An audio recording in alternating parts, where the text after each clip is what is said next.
really filled with vivid imagination of things that might happen someday in the future. And you can't prove me wrong because you'll all be dead. And so will I, so I won't. Okay, so that's like answering a question, right? Like, what role would I like to play?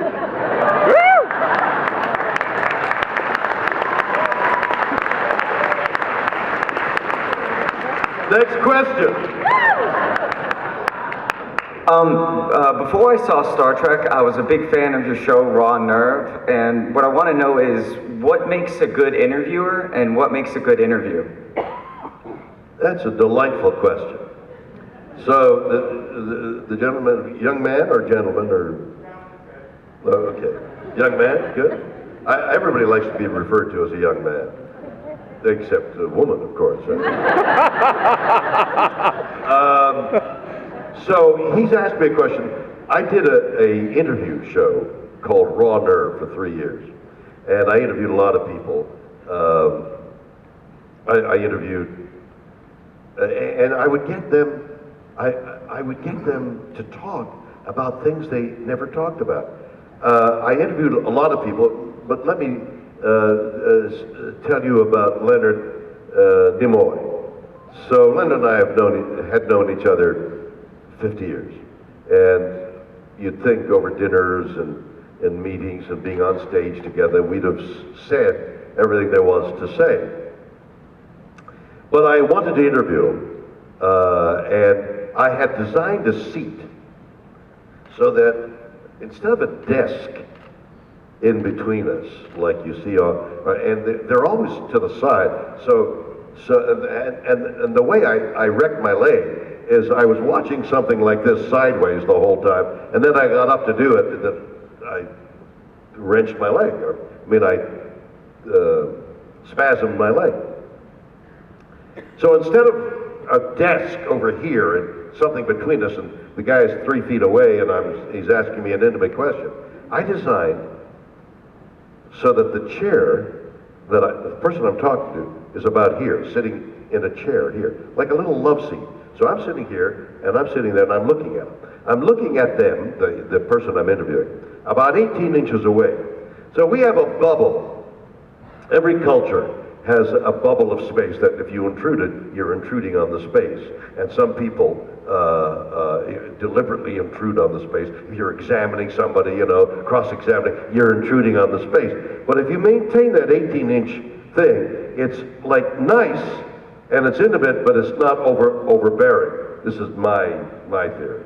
So I had this seat designed so that I could look at the person. And you asked me what constitutes a good interview. It's listening. You gotta listen. I'm writing a book on aging, and my theory is you can't tell anybody anything. Nobody knows anything anyway. Nobody knows anything. That's the first premise. And I hate to disappoint you, but it includes me. I know nothing. All I know is what's happened to me. So all I can tell you, if I'm telling you anything, is this is what's happened to me. I don't know whether it'll work for you or not, but this is what happened to me, and if you draw any lesson from it, good, because I don't know what I'm doing. So, and the reason I mention that is because I'm writing a chapter on listening. Not only do you listen to what people are saying, anywhere, whether it's somebody who's related to you, that you're intimate with, or somebody on television. If you listen carefully to somebody speaking on television, their choice of words and the way they say them gives them away. Every policeman, every law enforcement person, I don't know this for a fact, although I played a policeman for years, but they either get educated or they become educated through experience, that people reveal themselves with their blink rate. They can't control the blink rate. If you ask them a question and you're educated, just the way they answer the question gives them away. It's involuntary, an involuntary expression. So, listening to the people you elect, listening to the person you love, is critically important to having a relationship.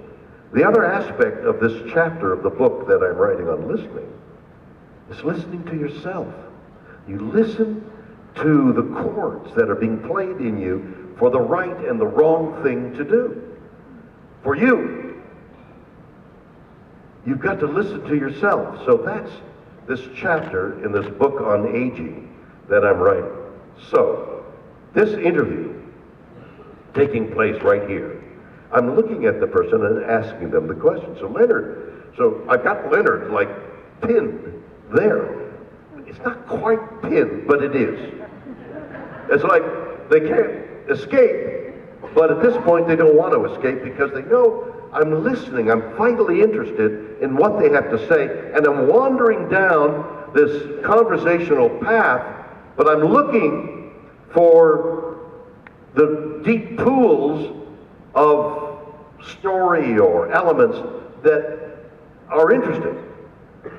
So this old in every aspect of the word old friend of mine is talking to me, and I'm listening, and finally we're talking about him at home, that he goes back home. He left his house as an actor, he was in the army, and then he left, and he became an actor, and he traveled, and wasn't doing very well for many years, struggling like all of us. And he'd come home to Boston every so often, and his grandfather was living with Leonard's father, so the grandfather had come to live with his son. But Leonard and his grandfather had a great relationship, and the grandfather had done leather work. That was what he did. He made shoes or whatever it was that he did with leather. And when Leonard would come home and he'd sit beside his grandfather and talk to his grandfather, he'd feel his grandfather's fingers going down into his shoes. And he, you know, it was like Grandpa's being intimate, but it turned out that Grandpa was finding out how Leonard was doing by the wear and tear on his shoes. He had been a leather worker. So he was feeling the leather, feeling the heels, and so whether he needed heels or soles on his shoes. And it was the most beautiful story of a grandfather and son and grandson, and how this grandfather was ascertaining how well his grandson was doing by going back to his ancient work of leather. And then when Leonard had finished the story, he said, I haven't thought of that.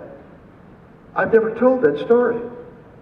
It was because I had been listening to Leonard. Rush Limbaugh. I talked to Rush Limbaugh. However, whatever your politics are, he's a vital, intelligent, opinionated man. And suddenly, there's tears in his eyes as he's talking about Rush Limbaugh is his name, but it's also the name of many of his predecessors. Rush Limbaugh is a name that's been handed down in his family.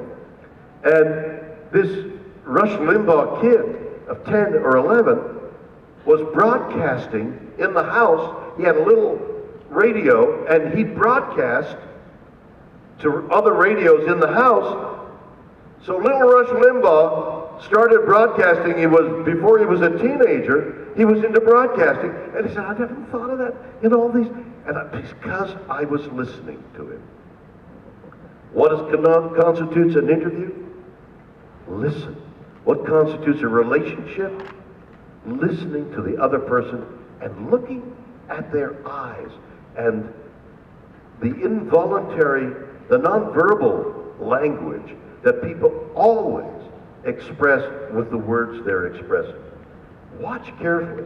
Watch our elected officials carefully and see what they're really saying when they're using their words.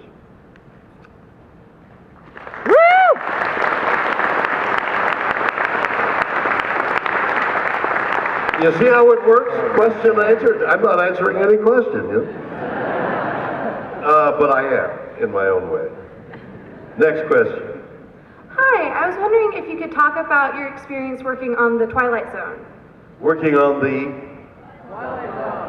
Twilight Zone. Well, we all have to remember, and I'm reminded all the time, that Star Trek had its 50th anniversary last year. So my experience with Star Trek goes back 51 years. 51 years ago, I was playing Captain Kirk, and it's embarrassing. And I got to tell you, it's very embarrassing when a mother who's over 50 brings her 6-year-old child and says, "There's Captain Kirk," and the kid looks at me.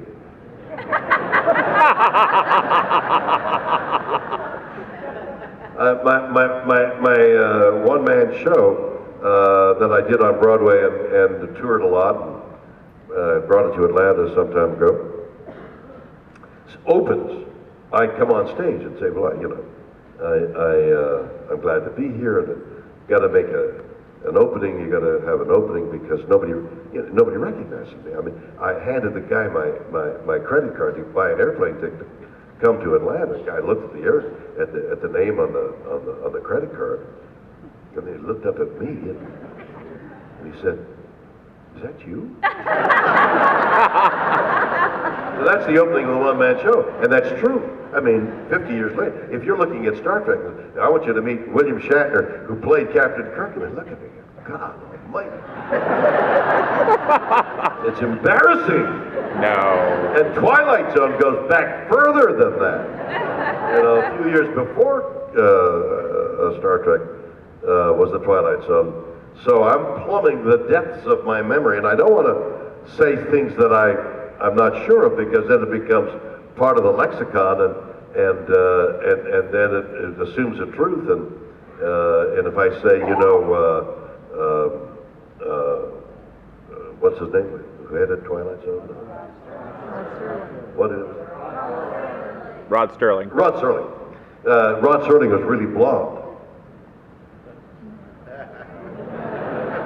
Oh, gee, I didn't know that, but since I'm the only one who can remember Rod Sterling, he now becomes blonde. So I don't want to say anything that isn't true, and what I don't remember, but here's what I remember. There were a group of writers on Twilight Zone, and for some reason, whenever they have a Twilight Zone marathon, thanks. Twilight Zone marathon. The two that I did are always up there, so popular. I often wondered, what is it about the Twilight Zones that I did that make them perennial? I mean, one of them, I was on an airplane,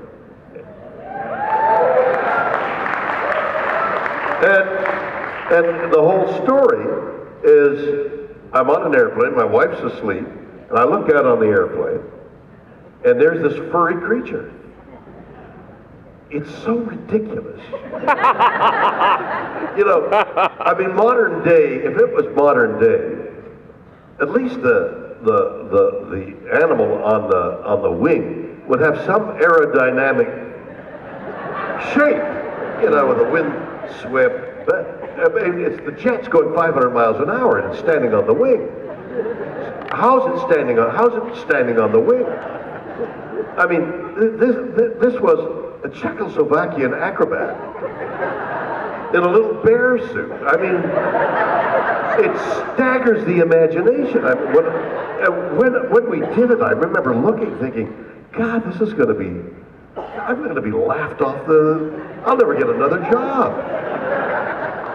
And so I'm playing to this little monster on the wing, and I'm horrified that nobody will believe me. In fact, years later, when my 3 kids were old enough and I would take them on trips in the airplane, they'd all say, Daddy, do the look. So I'd get in my seat and I'd look out the window, and the stewardess would come. The what do we call them now? Flight The attendant. flight attendant would come, and I'd be there and go.